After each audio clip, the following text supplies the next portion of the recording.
Hello everyone. I don't know if you hear a buzzing in the background. There's a refrigerator. It's particularly loud. There's nothing really I can do about it, but we'll see if we can get this video out anyway. Hopefully it's not too much of a bother.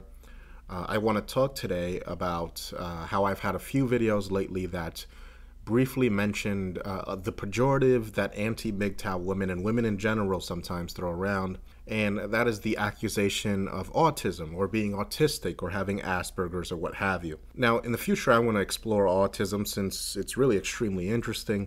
I think in the future, when enough autistic people demonstrate these amazing abilities that they've been increasingly known to display, especially high-functioning autistics, for example, in the field of mathematics or having photographic memories, really kind of bordering on photorealism, etc.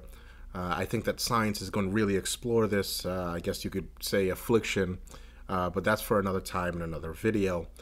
I want to discuss why women see fit to throw around this armchair diagnosis of autism as a form really of shaming men. Particularly, it's a variant of what we call creep shaming, which we've documented in the manosphere pretty thoroughly now. When women throw around this insult of a man being a, quote, creeper or what have you, it's essentially a way of signaling to other women that this man really isn't fit to reproduce with women. And it doesn't really matter that this man may be a perfectly well-adjusted, productive, and even uniquely beneficial member of society.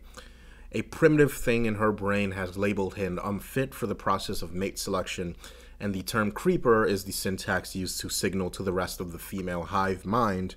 And this is the same dynamic that inspires the female classification of men who expose their dysfunctional behavior as laying somewhere on the autistic spectrum. But gentlemen, it goes a bit deeper than that. It's actually a fair bit of projection of female inadequacies onto men that's taking place. Now, the interesting part is the fact that autism, at least in terms of the definition with which females use it as a pejorative, these supposedly autistic qualities are the qualities most exhibited by the women throwing around this pejorative in the first place.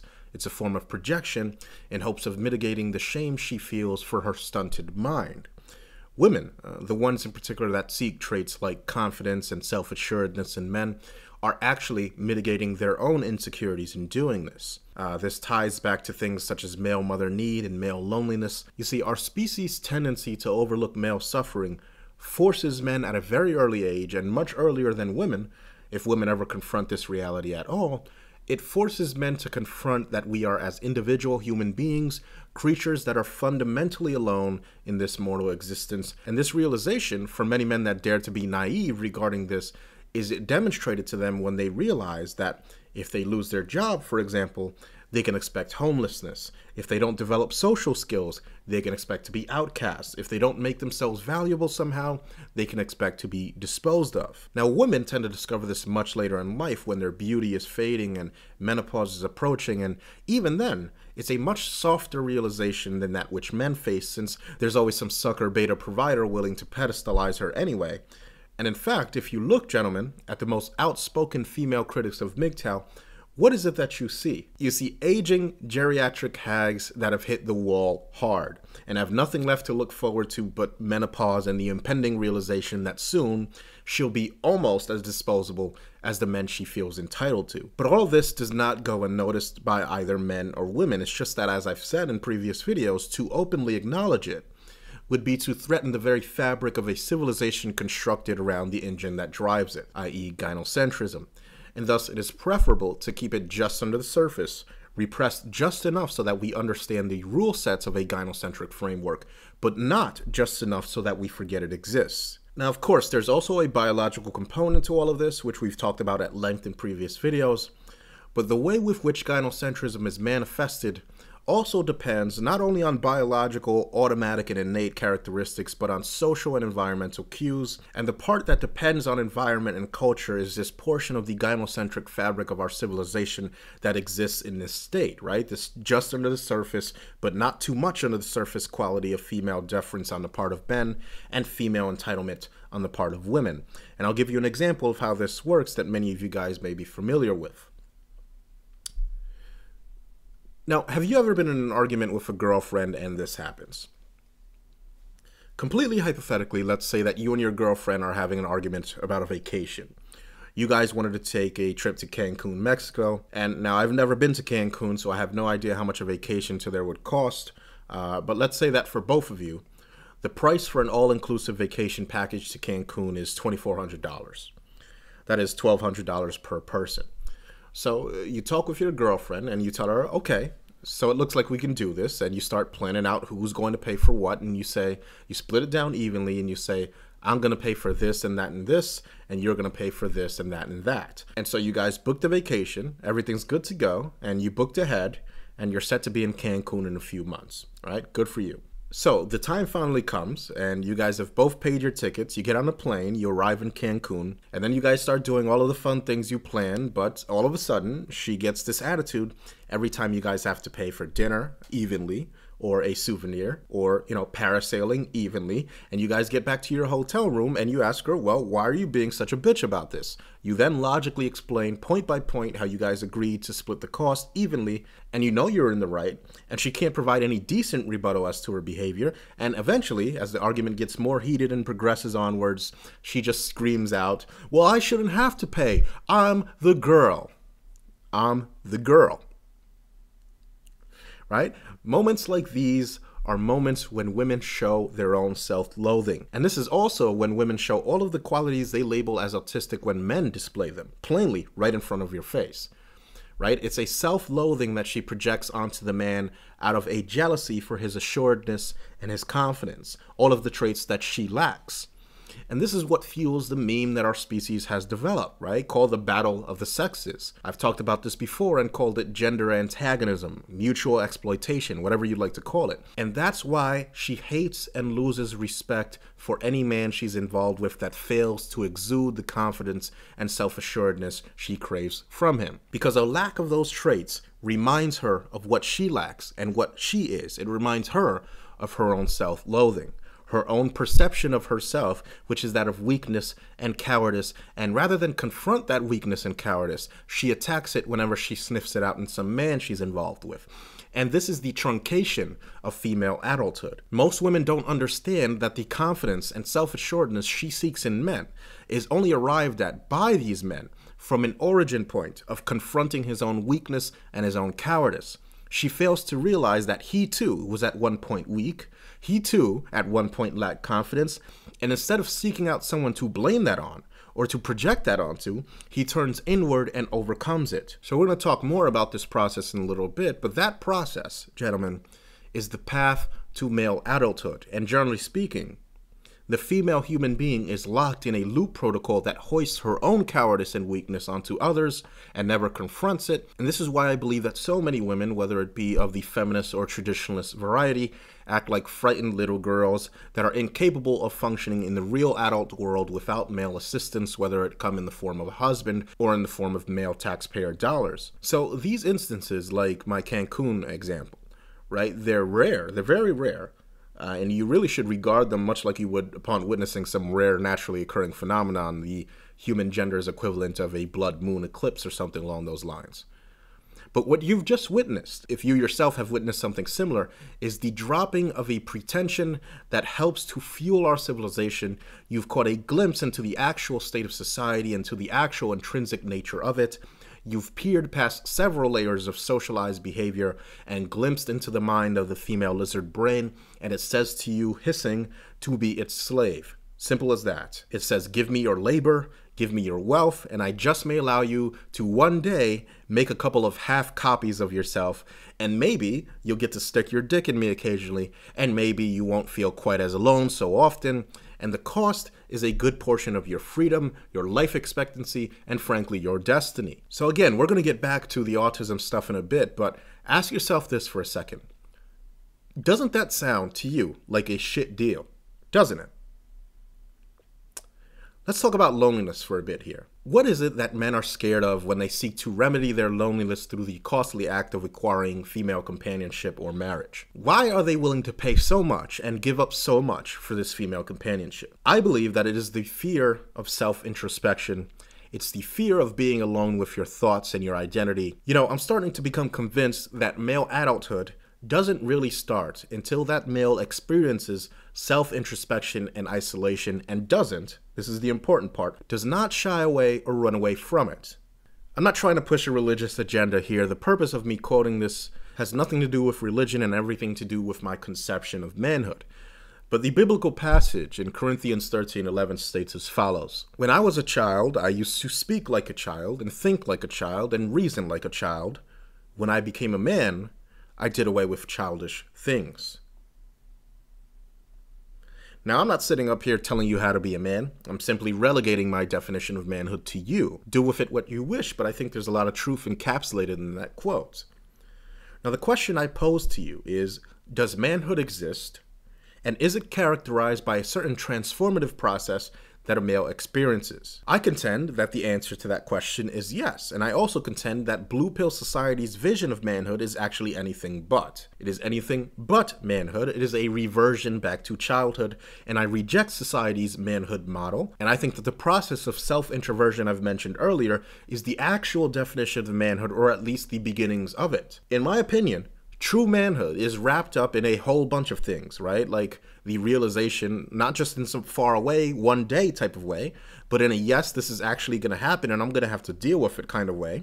But the realization of your father's immortality and a replacing of your father's identity with your own, it is typified by an alienation, not so much a hatred, but a gradual distancing from your mother. It's really wrapped up in a lot of shit, but first and foremost, I think it's wrapped up in taking the dive into your own identity, turning inward in hopes of an exploration of an eventual release of the ego. And it's this that eventually opens the floodgates for male adulthood, which really, when you really look at it, is just a recalibration with reality. Male adulthood is a form of reconvening with reality and not being mad or hurt by what you find. Male adulthood, manhood, is a process of discovery and a search for truth. And so whatever represses or inhibits that quest for truth is then, it must follow, an attempt to revert back to childhood.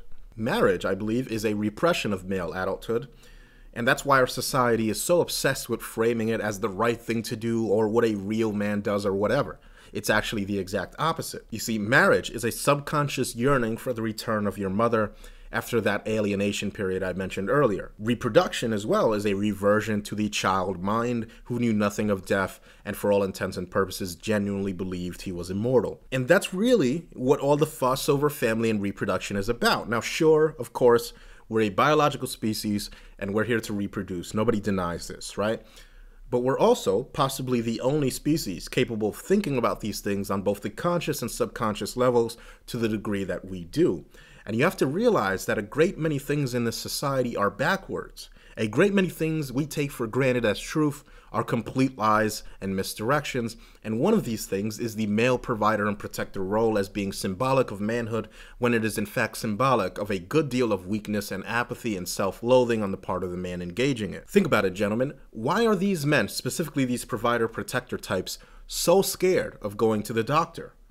Why are they terrified of losing their ability to provide? Because they know that if they lose their ability to do so, their wife will toss them aside with about as much consideration as one would regard a soiled napkin. Now, when I say that these men are self-loathing, think about that for a second. What type of man would voluntarily engage in that type of relationship? It's a self-loathing man. It's a scared man. It's a lonely man, and a man that is not at peace with himself. A man who is at peace with himself will not allow himself to be knowingly exploited in such a way. And again, I use the word man loosely because you have to remember that this type of relationship, or at least the man's participation in it, is a regression towards the child mind. It's a capitulation by the man to the forces of male mother need. Now there's a reason, think about it, why when these provider-protector marriages fall apart, when the woman, who was only there for provision anyway, finds another way, via another man or the state or even on her own, to provide for herself, and then she leaves. And really, it doesn't even have to be a divorce. It can be a simple marital separation, for example. There's a reason why it's the man who falls apart, not the woman.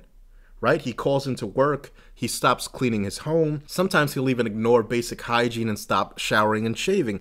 And after all, it is only children who need their mother to tell them to shower. It is only children who need to be reminded of obligations and hygiene and cleaning their room.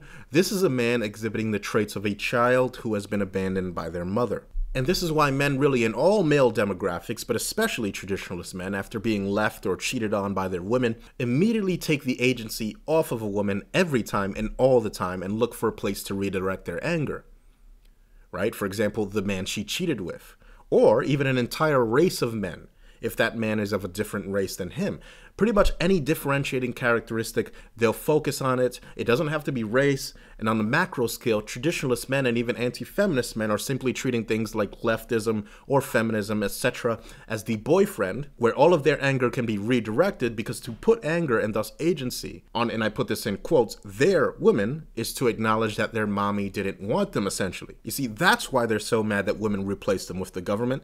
It doesn't bother them that they're in some usurious and exploitative contest in which women regard them as meal tickets.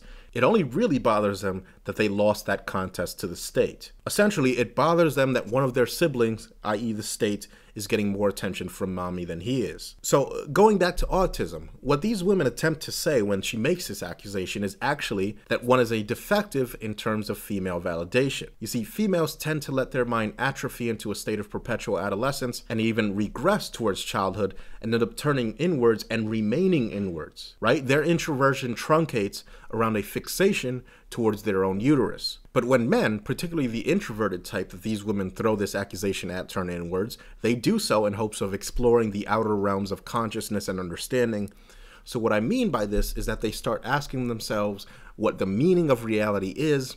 They start contemplating the vastness of the cosmos or something along those lines. They go ahead and even create fictional worlds in their minds that your average gynocentric male or female could never imagine.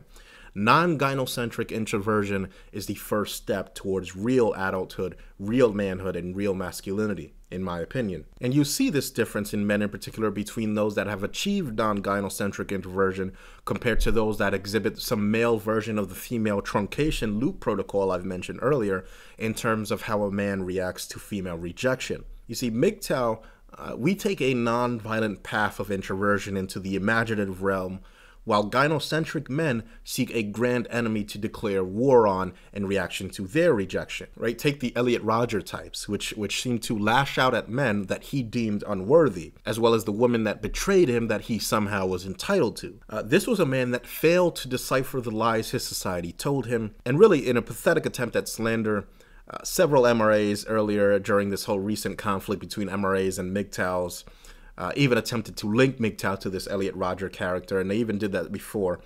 But the truth is that Elliot Rodger was the furthest thing from a MGTOW. He was a man who was simply too cowardly to come out of his introversion, a man who capitulated to this loop protocol during introversion that is characteristic of the female mind, and a man who used projection and misdirection of anger to blame other men and women for his rejection. And that, coupled with the fact that, of course, he was seriously mentally ill. And all of this, unfortunately, culminated in a shooting spree. This is what causes men like Elliot Rodger to commit acts of mass murder, not supposed MGTOW misogyny. Elliot Rodger was the furthest thing from a MGTOW, and frankly, much closer in resemblance to the Anders Breivik character in Norway.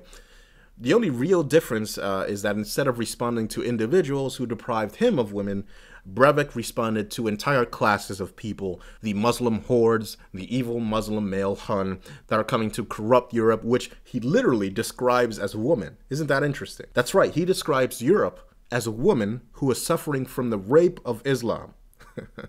That should tell you all you need to know, doesn't it?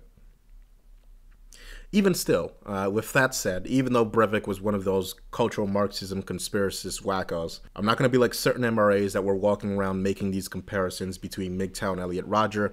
I'm not going to sink to their level and imply that if you're one of these cultural Marxist conspiracists, that it makes you more likely to commit mass murder. It was Breivik's inability to graduate into true male adulthood, his inability to grasp the benefits of non-gynocentric introversion and self-discovery, coupled with severe mental illness, that caused him to do what he did. Anyway, thanks for listening, gentlemen, and much more to come.